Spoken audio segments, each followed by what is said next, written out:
Actually, in these few days time, I have learned from the call is I able to know what is the rent procedure, like how to work in the sub-sale and what's the document that legal we have to notice, and the loan document, what is the details in that.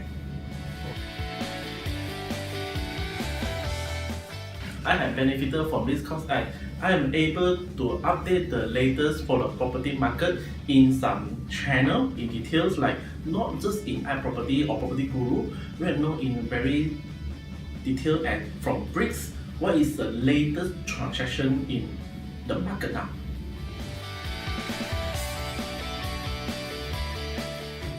Of course, yes, I will, because they, as a new negotiator, I will refer to them as they able to know the latest update in the industry and as a certified real estate negotiator.